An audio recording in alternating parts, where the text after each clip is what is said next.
मुझे 1 लाख रुपए इन्वेस्ट करना है इंटरनेशनल मार्केट में और मैं देख रहा हूँ मैं तो यूएस से ही चालू करना चाहता हूँ, मैं कैसे करूँ, क्या क्या ऑप्शंस है मेरे पास? दो तीन ऑप्शंस होते हैं। एक है आप कोई यूएस वाला ही ब्रोकर ले लो, जो मतलब एक ग्लोबल ब्रोकर है, यूएस मेन बेस है उसका, वहां पे जाके आप खुद केवाईसी करो और चालू करो। मान लो मुझे 1 लाख का अभी टेस्ला खरीदना है, हाँ तो मैं डायरेक्ट खरीद सकता हूँ?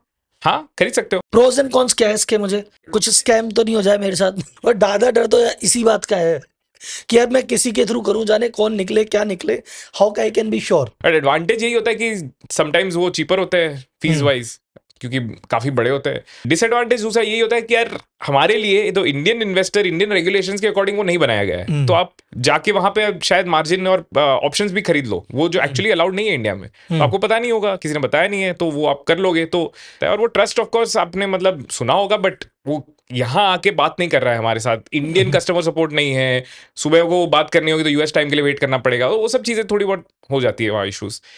तो दूसरा ऑप्शन, उसका flip side is a platform like ours which is also a US broker but made for Indians. तो वहां पे it is much more localised.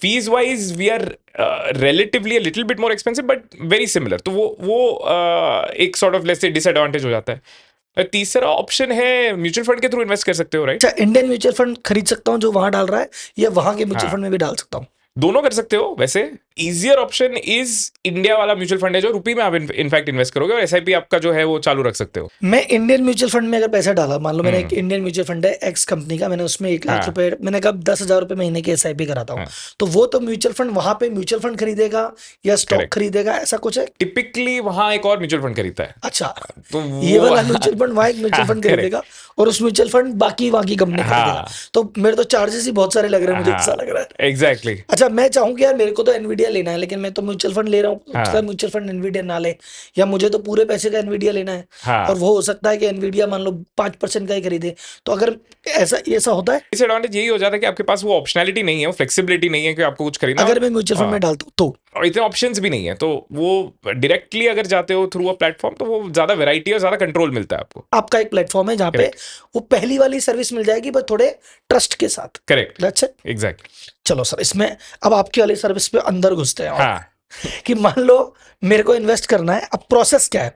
दो की स्टेप्स होते हैं। एक है आपको अकाउंट खोलना है, जैसे इंडिया में खोलते हो केवाईसी होता है प्रोसेस, तो वो सब डिजिटली है। अब जो केवाईसी करोगे एज द फर्स्ट स्टेप, आपका ब्रोकरेज अकाउंट खुलेगा यूएस में, यहाँ ठीक है। बैठे, and it's the same brokerage account जो यूएस रेसिडेंट भी खोल रहा है। तो ऐसा कुछ नहीं है कि आप इंटरनेशनली खोल रहे हो तो अलग है आपके लिए, लोअर ब्रोकरेज अकाउंट कुछ डिफरेंट टाइप का ही मिल मतलब रहा जो है। एक यूएस का बंदा मान लो न्यूयॉर्क में बैठ के जो अकाउंट खोलता है, वही अकाउंट मैंने दिल्ली में बैठ के खोल लिया। एग्जैक्टली, ठीक है, तो डन। वो खुल गया। इसमें चार्जेस वगैरह क्या रहते हैं? इसके ओपनिंग चार्जेस या मेंटेनेंस चार्जेस? उसमें कुछ नहीं है, ठीक है, जीरो, फ्री। अकाउंट यस, ठीक है, आप खोल सकते हो। खोलने के चार्जेस नहीं है, साल भर का मेंटेनेंस भी चार्जेस नहीं नहीं है। है।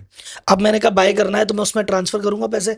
हाँ एग्जैक्टली, तो वो दूसरा स्टेप आता है जो लोगों के लिए शायद कभी कभी नया होता है, कि क्योंकि आप क्रॉस बॉर्डर एक कंट्री से दूसरे कंट्री पैसा भेज रहे हो और रुपी टू डॉलर कन्वर्जन कर रहे हो, राइट? तो आपको वहां पहली बार एक बार आप ट्राई करोगे तो अब थोड़ा फेमिलियरिटी आता है। हमने उसके लिए बैंक्स के साथ पार्टनरशिप किया हुआ है, तो जैसे HDFC, एक्सिस, ICICI, ये सब बैंक्स के साथ हमने ऑलरेडी पार्टनरशिप किया हुआ है, ताकि आप इजीली पैसा ट्रांसफर कर पाओ, ठीक है। और डॉलर कन्वर्जन कर पाओ। तो वो एक, जहां पे वो जो LRS में बात कर रहा था, वो यहाँ आ जाता है कि आपका लिमिट है $2.5 लाख का। तो बस आपने रुपी टू डॉलर कन्वर्जन किया, अगर आप 3 बजे के पहले करते हो इनिशिएट, तो शाम तक पैसा आ जाता है। वो कट ऑफ होता है कि उसके पहले मतलब मैंने बैंक्स कर बैंक लेते में हैं। पैसा ट्रांसफर किया और बैंक हाँ, ने मेरे उस ब्रोकरेज अकाउंट में पैसा डाल दिया, यही? आपका बैंक अकाउंट ऑलरेडी खुला होगा, वहां से ही करना चाहिए। ठीक है। तो लेट्स से आपका एक एक्स अकाउंट खुला हुआ है, वहां पैसे रखो और वो इनिशिएट करो। अगर 3 बजे के पहले करोगे तो आज आ जाएगा। ठीक है, तो अकाउंट में पैसा आ गया कुल मिला के, मेरे जो ब्रोकरेज अकाउंट था उसमें आ गया। करेक्ट। एग्जांपल के लिए कह रहा हूँ, रिकमेंडेशन नहीं है। मान लो मैंने एनवीडिया खरीद लिया, हाँ, ठीक है ना, 1 लाख का, तो अब क्या करना है मुझे? वहां पे जाके खरीद लिया मैंने, तो उसमें क्या चार्जेस लगेंगे मेरे? तो फिर उसके बाद बेसिकली जो टिपिकल ब्रोकरेज होता है वो चार्ज लगेगा। तो उसमें 2 प्लान्स है हमारे, 0.25% और 0.15% के 2 प्लान्स है, तो वो आप देख सकते हो वहां। The beauty is, and which is why हमारा बिजनेस आज चल पा रहा है, इज यूएस में फ्रैक्शनल शेयर्स आप खरीद सकते हो। तो अगर लेट्स से अमेजॉन $4,000 का शेयर है, तो आप $1 से भी खरीद के चालू कर सकते हो।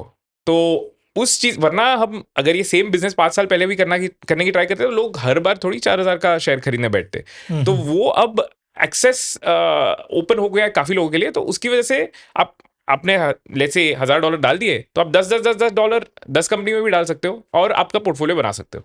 ठीक है, तो मैंने कंपनी में डाला, मेरा चार्जेस तो आपने कहा 0.5 और 0.15 और समथिंग। 0.25 बेसिक प्लान और 0.15% if you are a premium customer. ठीक है, मेरे चार्ज लग गए, जो बेस से बचा मैंने उस, जैसे मान लो मेरे 1 लाख रुपए के शेयर खरीदने थे, हाँ मैंने 90,000 के तो शेयर खरीद लिया, मुझे कुछ शेयर खरीदना था, 10,000 पड़े, तो जो हाँ 10,000 कैश पड़ा है वो कहाँ पड़ा है, मेरे इंडिया अकाउंट में या यूएस अकाउंट में?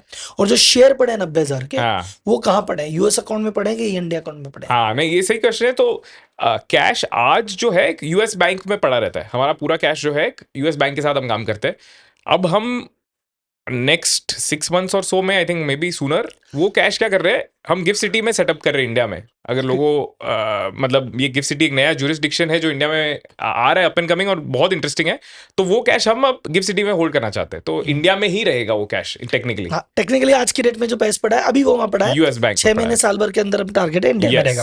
जो शेयर्स खरीदे हैं वो भी वहीं पड़े हैं। वो कस्टोडियन के जो हम बात कर रहे थे, कस्टोडियन मॉडल है, वो एक बड़ा कस्टोडियन होता है जो बिलियंस ऑफ डॉलर्स होल्ड करता है, वो ये शेयर्स होल्ड कर रहा है। वहां पे सिक्योरिटी है मेरे शेयर की, जो वो 4 करोड़ की गारंटी थी वो है मेरे पास। हाँ हाँ, बिल्कुल। मतलब अगर कोई मान लो टेक्निकल ग्लिच आ गया मेरे पास, हाँ कि जैसे अभी आजकल, कहने का मतलब मैं रिस्क फ्री वाला काम करना हाँ चाहता है। भाई चाहे मैं इन्वेस्ट 1 लाख ही कर रहा हूँ, लेकिन टेंशन पूरी है हाँ कि आजकल वो सुनते हैं कोई एक्स प्लेटफॉर्म था साहब, हाँ वहां पे कुछ ग्लिच आ गया तो सारे क्रिप्टो सेट उड़ गए, हाँ किसी में बोले भाई सब हैकिंग हो गई तो रातों रात खाता साफ हो गया। तो पहली बात ऐसा तो नहीं होगा, नहीं, और अगर हो गया तो मैं इंश्योर्ड तो हूँ। करेक्ट। सो एक तो हर एंटिटी के साथ जो आप काम कर रहे हो वो रेगुलेटेड है। ऐसा ठीक नहीं है। है कि भाई कोई ओवरसाइट नहीं है, क्या चल रहा है कंपनी के अंदर कोई पता नहीं, वो नहीं है। हम खुद फिनरा जो वहाँ यूएस का ब्रोकर है, जो यहाँ सेबी का इक्विवेलेंट है वहाँ, उनसे रेगुलेटेड है, और वो एन्युअली ऑडिट्स करते हैं और सब चीज देखते हैं कि क्या चल रहा है कंपनी में। तो वो एक है। फिर आप हम जिसके साथ भी काम करते हैं वो भी रेगुलेटेड। तो एक तो पहले वही लेयर ऑफ कंफर्ट है, बाकी अगर कुछ हो भी गया वर्स्ट केस, तो वो जो इंश्योरेंस की बात कर रहे थे वो भी आ जाता है। अब सर ऐसा है, मैंने दे दिए पैसे, 1 लाख का मेरा शेयर था, अब वो खरीद लिया मैंने एनवीडिया, वो बढ़ गया, वो हो गए 1 लाख के 2 लाख। अब मेरे को बेचना है और वापस खाते में लेना है, क्या प्रोसेस है और क्या चार्जेस है? तो सेम, आप जब बेचोगे तब वो ब्रोकरेज चार्ज एप्लीकेबल होगा, जो सेम 0.25 0.15% बाई सेल दोनों पे लगता है। फिर इसमें यही चीज है कि अगर आप चलो 2 लाख के बेच दिए, वो $2 लाख आपके वॉलेट में, ब्रोकरेज अकाउंट में कैश तरीके से रहते हैं, तो आपको नेसेसरी नहीं है कि इमीडिएटली विड्रॉ करके वापस लाना है। आप बाय सेल जब तक भी करना है कर सकते हो। यहाँ एक रेगुलेशन ध्यान में रखना इंपॉर्टेंट हो जाता है कि आप, इंडिया रेगुलेशन यही बोलती है कि 6 महीने से ज्यादा आप कैश वैसे का वैसे नहीं रहने दे सकते, आपको इन्वेस्ट या तो करना पड़ेगा। खरीदो या बेचो या वापस लाओ, पड़े मत Correct. रखो। 6 महीने से ज्यादा मत पड़ा रखो। तो ठीक है। अगर वापस लाना ही है आपको, तो फिर आप जैसे ही डिपॉजिट किया था वो सेम चीज विड्रॉ करोगे, और दोनों ही डिपॉजिट विड्रॉल पे एक एफएक्स चार्ज लगता है बेसिकली, क्योंकि कन्वर्जन हो रहा है वो बैंक चार्ज करते हैं। तो वो तो एक तो एफएक्स चार्ज लग गया जो कि मेरी रुपये टू डॉलर, डॉलर टू रुपये हो रहा है। करेक्ट। एक वो एक्सचेंज का चार्ज लग गया जो कि आने जाने का था, 2 चार्ज लग रहे हैं। बस ये दोनों ही है जो आपको ध्यान में रखना है। पूरे प्रोसेस की टाइमिंग की बात करते हैं। सबसे पहले मैं अकाउंट खोल रहा हूँ ब्रोकरेज पे, कितना टाइम लगेगा? इंस्टेंट 2-3 मिनट में जैसे ही सबमिट करो खुल जाएगा। ठीक है। मेरे को वहां से पैसा ट्रांसफर करना है यहाँ से, और बाय करना है, उसमें कितना टाइम लगेगा? उसके लिए कट ऑफ्स होते हैं बैंक के, तो टिपिकली बिकॉज जैसे आप सबमिट करते हो पीछे बैंक पे काफी चेक्स होते हैं, तो 3 या 4 बजे के पहले कर लोगे तो शाम को, जैसे यूएस खुलता है, यूएस मार्केट 7 बजे खुलते हैं, तो उसके पहले आ जाएगा पैसा। ठीक है। उसके बाद करोगे तो नेक्स्ट डे 7 बजे तक आएगा। ठीक है, मतलब एक दिन 24 to 48 आवर्स लगभग लगेंगे। हाँ ठीक है। मैं जब मैंने बेच दिया, तो बेचने के बाद वापस आने में कितना टाइम लगेगा? सेम चीज वहां पे अगर आप रात को कर लोगे यूएस टाइम, यूएस खुला होगा तो नेक्स्ट डे तक आ जाएगा इंडिया में। अगर आप इंडिया मॉर्निंग करोगे तो उसको एक और दिन लग जाएगा। ठीक है। अब ये तो हो गई बात, मैंने 1 लाख की चीज बेच दी, 2 लाख में पैसे आ गए, मजा आ गया। टैक्सेशन की बात, टैक्स कितना लगेगा और कहाँ लगेगा? इंडिया में लगेगा, यूएस में लगेगा, दोनों जगह? तो यूएस में कुछ नहीं लगेगा। अच्छा। Capital gains point of view से तो कुछ नहीं लगेगा। इंडिया में अब काफी एक्चुअली स्ट्रीमलाइन हो चुका है। So just the difference is कि long term threshold, short term long term में थ्रेशोल्ड 2 years है, इंस्टेड 24 months है इंस्टेड ऑफ 12 months। 24 months के बाद लॉन्ग टर्म हो जाता है, उस पर 12.5%, जो सेम इंडिया में वैसे ही। उसके नीचे रखो तो आपकी जो short term income tax slab के अकॉर्डिंग है। तो बस मतलब बेसिकली सेम चीज ही है, बस वो जो 12 महीने होता है इंडिया में शॉर्ट टर्म लॉन्ग टर्म का, या 24 महीने होता है, एग्जैक्टली। और यूएस में टैक्स नहीं लगेगा मेरा 1 रुपया भी? हाँ, सो कैपिटल गेन पे नहीं लगेगा। अब आते हैं डिविडेंड पे। ठीक है। तो डिविडेंड पे एक विथहोल्डिंग रहता है, तो वहां आपको अगर $100 का डिविडेंड मिल रहा है कोई कंपनी से, $25 वहां पे कट हो जाएगा, आपको अकाउंट में 75 ही मिलेगा। उस 25 जो आपने पे किया हुआ है वो यहाँ इंडिया में आप क्रेडिट ले सकते हो। तो आप बोल सकते हो कि भाई मेरा 75 प्लस 125 टोटल डिविडेंड आया, इतना मैंने पे कर दिया टैक्स ऑलरेडी, तो मैं वापस नहीं करूंगा। उसके ऊपर जो भी अगर आपका इनकम टैक्स स्लैब है तो एडिशनल पे करना होगा।